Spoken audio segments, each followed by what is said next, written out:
Madam, love జిహాద్, land జిహాద్, ఇప్పుడు లేటెస్ట్‌గా gym జిహాద్ అనేది నడుస్తుంది. ఈ యూపీలో, మిర్జాపూర్‌లో అమ్మాయిలు జిమ్‌లకు వెళ్ళే అమ్మాయిల్ని చాలా చాకచక్యంగా ట్రాప్ చేసి, ఏకంగా మత మార్పిడికి దిగిన నేపథ్యంలో ఒక అమ్మాయి కంప్లెయింట్ చేసింది. తర్వాత 40-50 మంది అమ్మాయిల అశ్లీల వీడియోలు గానీ, కొన్ని ఫోటోలు గానీ బయటకొచ్చినాయి. లవ్ జిహాద్, ల్యాండ్ ల్యాండ్ జిహాద్. జిహాద్, పాపులేషన్ పెంచడం వల్ల పాపులేషన్ జిహాద్, హ్మ్, తూక్ జిహాద్, తినే వాటిలలో ఉమ్మి పంచడం. ఇంకొకటి ఇన్ఫర్టిలిటీ జిహాద్, అంటే మన హిందువులకు పంచే ఆహారాలలో పిల్లలు కాకుండా వాటిలలో మెడిసిన్స్ వేసి పంచడం. కాబట్టి ఈ జిహాద్లో అన్ని ఫీల్డ్స్లలో ఉంది. హ్మ్. ఈ ఈవెన్ రైల్వే స్టేషన్లో కూడా ఉంది. వక్ఫ్ అంటే ఏంటిదండి? వక్ఫ్ జిహాదే కదా. అవును. ట్రైన్‌లో మనం బస్సులో చిన్నప్పుడు కర్చీఫ్ వేసుకుందాం. అవును. అట్లా ఒకడొచ్చేసి వక్ఫ్ మెంబరు ఏదన్నా ఒక ల్యాండ్ మీద ఇది వక్ఫ్‌ది అనంగానే అది వక్ఫ్‌ది అయిపోతది. కాబట్టి ఈ జిహాద్ ప్రతి దాంట్లో ఉంది. అందుకనే ఆన్ ద ఫస్ట్ స్టేట్మెంట్ మనం ఏదేంతోనైతే ఓపెన్ చేసినామో, వీళ్ళని ఆర్థిక బహిష్కరణ చేయడం వల్ల చాలా వరకు కంట్రోల్‌లోకొస్తారు. అప్పుడు కూడా వీళ్ళు కంట్రోల్‌లో ఉండరు. వీళ్ళ మీద ఒక కన్నేసి ఉంచాలి. ఏం చేస్తున్నారు? లేకపోతే వీళ్ళు కనీసం ఆ సోషల్ మీడియా త్రూ అన్నా టెర్రరిజం చేస్తారు. కాబట్టి ఇప్పుడు మనకొక ఇప్పుడు శత్రువుని ఎక్కడో పెడితే వాడు ఏం ప్లాట్స్ ఇస్తున్నాడో అర్థం కాదు. మన దగ్గరనే పెట్టుకున్నాం అనుకో, వాడు మన దగ్గరేనే ఉంటే మనం గమనించుకుంటూ ఉండొచ్చు. కాబట్టి వీళ్ళని మనం గమనించుకుంటూ, చూస్తూ ఈ జిహాదులన్నిటిని కూడా మనము కంట్రోల్ చేయాలి అంటే ఆర్థిక బహిష్కరణ. ఇందాక మనం అనుకున్నట్టు ఓపెనింగ్ స్టేట్మెంట్‌లో ఆర్థిక బహిష్కరణ చేయాలి అని చెప్పిన తర్వాత జిమ్‌లో ముస్లిం ట్రైనర్‌తోని ఎందుకు ట్రైన్ చేసుకుంటున్నారు? మనకి పే చేస్తున్నారు కదా! అదే హిందూకి పే చేయండి. హిందూ దగ్గర జిమ్ నేర్చుకోండి. ఎందుకు ముస్లిం దగ్గర ఎందుకు నేర్చుకోవాలి? తర్వాత అశ్లీల వీడియోస్ అన్ని చూసి మళ్ళీ ఎందుకు ఏడవాలి? హ్మ్. అందుకే అల్టిమేట్‌లీ ఆర్థిక బహిష్కరణ ముస్లింలను చెయ్యాలి అని చెప్పేది ఇందుకే. చాలా వాటికి అన్నిటికి సొల్యూషన్ అది. ఓకే. మీరిప్పుడు తూక్ జిహాద్ అన్నాను. ఉంచింది వలీ లాంటోడు కల్తీ పెట్టిండనుకో. కల్తీ తింటే ఆరోగ్యం పాడైతది కదా! అది హెల్త్ జిహాద్. హ్మ్. కాబట్టి వలీ లాంటోళ్ళ దగ్గర కోవా బన్నులు కొనుక్కోవద్దు. హ్మ్. నెక్స్ట్ మొన్నొకడు షాబాజ్ అనేవాడు ఉచ్చ ఏసి కూరగాయలు అమ్ముతున్నాడు. కాబట్టి వాడిని అవాయిడ్ చేసినాం అనుకో, అట్లాంటి గలీజ్ కూరగాయలు తినాల్సిన దుస్థితికి లేదు. పడిపోము. హ్మ్. హలీం లాంట్లల్లా ఏమేస్తున్నారో తెలవదు. కుక్కనేస్తున్నారని కూడా వచ్చింది. కాబట్టి ఫుడ్ జిహాద్ నుంచెళ్ళి వాళ్ళ దగ్గర కొనొద్దు. అల్టిమేట్‌లీ యూపీఐ స్కాన్‌తోని మీకు తెలిసిపోతది వాడు హిందువా? ముస్లిమా? కొనొద్దు. హ్మ్. మీ సేఫ్టీ కోసం దీనివల్ల మీరు దేశం కోసం, ధర్మం కోసం ఏదో సేవ్ చేస్తలేరు. మీరేం సేవ చేస్తలేరు.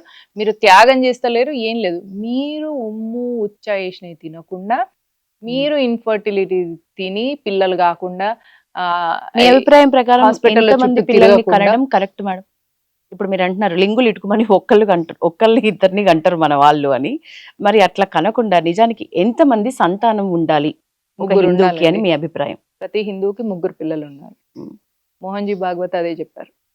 అది కూడా మీరు ఆలోచించండి. ముగ్గురు పిల్లలు ఉన్నారనుకోండి. హ్మ్. మీకు ఇద్దరు అమ్మాయిలు కాంబినేషన్ పర్మిటేషన్ కాంబినేషన్. హ్మ్. మోహన్‌జీ భాగవత్ గారు కూడా అదే చెప్పారు. ముగ్గురు పిల్లలు ఉండాలని. మీరు పర్మిటేషన్ కాంబినేషన్‌లో చూస్తే ముగ్గురు పిల్లలంటే ఇద్దరు అమ్మాయిలు, ఒక అబ్బాయి లేదా ఇద్దరు అబ్బాయిలు, ఒక అమ్మాయి.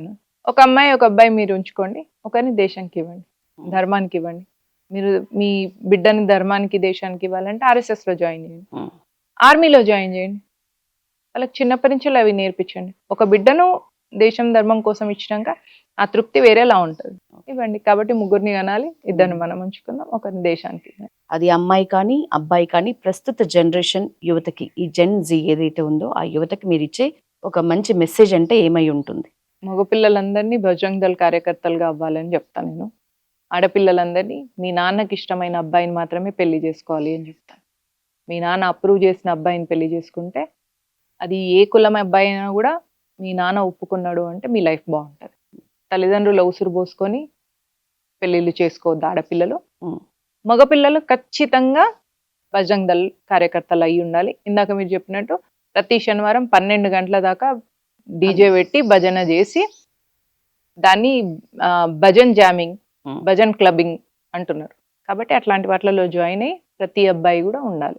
ఓకే. మేడం, మీ నుదుటిన శివాజీ తిలకం. శైవం, వైష్ణవం, శాక్తేయం. ఓకే. శైవం అంటే అడ్డబొట్టు, వైష్ణవం అంటే నిలువు బొట్టు. నిలువు బొట్టు. అట్లనే శాక్తేయం అమ్మవారిది చంద్రవంక. మీరు భద్రకాళి అమ్మవారి అవును. టెంపుల్లో చూడండి. అమ్మవారికి నుదుటన చంద్రవంక ఉంటుంది. అర్ధచంద్రాకారంలో చంద్రవంక. ఇది ప్రతి అమ్మాయి పెట్టుకోవాలి. మీ బాల్యం ఎక్కడ జరిగింది మొత్తం? మీరు పుట్టడం గానీ, మీ ఎడ్యుకేషన్ గానీ? అమ్మమ్మ వాళ్ళది వరంగల్ అండి. ఇందాక చెప్పిన భద్రకాళి అమ్మవారి టెంపుల్ దగ్గరనే హాస్పిటల్‌లో మా అమ్మ జన్మనిచ్చింది. వరంగల్ అమ్మమ్మ వాళ్ళది. జమ్మికుంట, కరీంనగర్ నాయనమ్మ వాళ్ళది. బోర్న్ అండ్ బాటప్ అంతా కరీంనగర్‌లో. కరీంనగర్‌లో స్కూలింగ్ వాణినికేతన్ అనే స్కూల్‌లో, ఆల్ ఫోర్స్ అని ఫేమస్ స్కూల్. అందులో +2 ఇంటర్ చదివాను. ఆల్ ఫోర్స్ అని ఫేమస్ ఇంటర్ కాలేజ్. అందులో ఇంటర్ చేసిన. తర్వాత ఇంజినీరింగ్ జేఎన్‌టీయూ. ఎల్ఎల్బి వచ్చి శాతవాహన యూనివర్సిటీ కరీంనగర్ మళ్ళీ. దాని తర్వాత I left for America.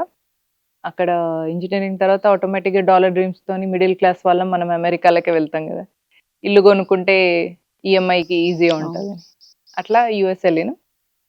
Modi అక్కడ 2015 ఆయన మేమున్న ఏరియాకి వచ్చినప్పుడు ట్రాఫిక్ జామ్ అయింది ఫస్ట్ టైం. నేను అప్పటి వరకు 6 years ఉన్నా అక్కడ ఎప్పుడు ట్రాఫిక్ జామ్ చూడలేదు.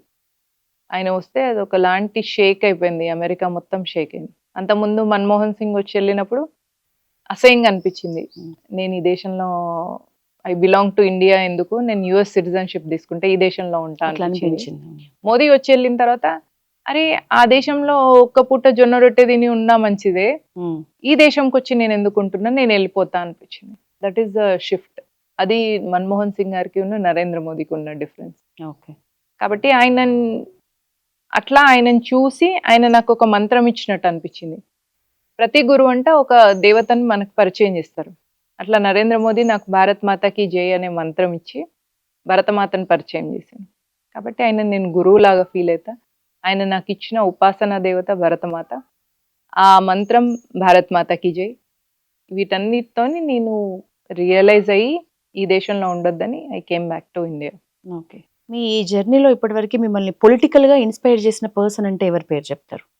సుష్మా స్వరాజ్ గారు. I admire her. The way she talks, the way she keeps her point. Even opposition party వాళ్ళు కూడా దాన్ని సమ్మతించేలా ఉండేది. I like her. అండ్ ఇంకా అంటే ఆబ్వియస్లీ మోదీజీ. ఓకే. యోగి యాజ్ ఒక స్పిరిచువల్ లీడర్గా అనిపిస్తారు. ఆయన కూడా ఒక మోదీ లాంటి చరిష్మాటిక్ పర్సన్. పొలిటికల్గా నేను ఎంటర్ అవ్వాలని కానీ, పొలిటికల్లో ఒక అంబిషన్ తీసుకొని కానీ నేను భారత్కి తిరిగి రాలేదు. మోదీజీ ఇచ్చిన ఇన్స్పిరేషన్తో నేను భారతదేశం వచ్చిన తర్వాత నేను ఇక్కడ ధర్మం కోసం పనిచేస్తున్నప్పుడు నాకు ఆర్ఎస్ఎస్ నుంచి మంచి గైడెన్స్ వచ్చింది. నేను ఏం మాట్లాడుతున్నా ఇప్పుడు 4 వైపు నుంచి వెళ్ళి మీ వైపుకి ఆరోస్ త్రో చేస్తుంటే ఎటు సైడ్ నుంచి అడ్రస్ చేయాలి అని అనేది అర్థం కాదు కదా. అట్లా నాకు తెలియలేదు స్టార్టింగ్లో. అప్పుడు ఆర్ఎస్ఎస్ నుంచి నాకు ప్రాపర్ గైడెన్స్ వచ్చింది. సో అట్లా నేను భారత్కి వచ్చిన తర్వాత ధర్మం కోసం పనిచేస్తున్నప్పుడు నాకు క్లారిటీ లేకుండే. మన దేశం మీద ఎవరెవరు దాడి చేస్తున్నారో అనేది తెలిసింది కానీ ఎందుకు చేస్తున్నారో తెలియలేదు, వాటిని ఎట్లా కౌంటర్ చేయాలో తెలియలేదు. ఆ విషయంలో నాకు ఆర్ఎస్ఎస్ నుంచి మంచి ప్రాపర్ గైడెన్స్ ఉండింది. వాళ్ళ గైడెన్స్ ఎట్లా ఉంది అంటే, ఇప్పుడు నేను మీరు మాట్లాడుతుంటే మీరు ఇంటర్వ్యూ తీసుకోవాలని మీరు అనుకోవడం కానీ, నా షార్ట్స్ వీడియోస్ వైరల్ అవ్వడం కానీ, వాటన్నిటికీ ఆ గైడెన్స్ త్రూనే నడుస్తుంది. ఎప్పటి నుంచి అయితే సంఘ నుంచి వెళ్ళి నాకు సంఘ లిటరేచర్ అర్థమైందో అప్పటి నుంచి నాకు మన ధర్మం పట్ల, మన దేశం పట్ల మనం ఎట్లాంటి బాధ్యతతో ఉండాలి, ఎట్లాంటి స్పృహతో ఉండాలి, ఎట్లాంటి దృక్పథంతో ఉండాలి అనే విషయం నాకు సంఘ నుంచి తెలిసింది. ఆ సంఘ లిటరేచర్ నా లైఫ్లో మన దేశం పట్ల ఎక్కువ ప్రభావాన్ని తీసుకొచ్చింది. ఇప్పుడు ధర్మం ఆధ్యాత్మికత కంటే కూడా దేశం పట్లనే ఎక్కువ ప్రేమ ఉంది. మౌనిక సుంకర గారు మోడర్న్ గా ఎప్పుడు ఉండరా? కట్టు బొట్టు ఎప్పుడు ఇట్లనే ఉంటారా? ఎప్పుడైనా అవసరమైతే, లేకపోతే విదేశాలకు వెళ్ళినప్పుడు మోడర్న్ విమెన్ లాగా కనిపిస్తారా? బాబు పుట్టక ముందు నేను మోడర్న్ గానే ఉండేదాన్ని. పిల్లలు పుట్టిన తర్వాత మనం లావ్ అయిపోతాం కదా. ప్లస్ 40 వచ్చిన తర్వాత మెనోపాజిట్ అయినాక తిన్నా వెయిట్ పుట్ ఆన్ అవుతుంది, బాడీ వాటర్ రిటెన్షన్. కాబట్టి అవి వేసుకుంటే అసహ్యంగా ఉంటాం కాబట్టి ఓకే.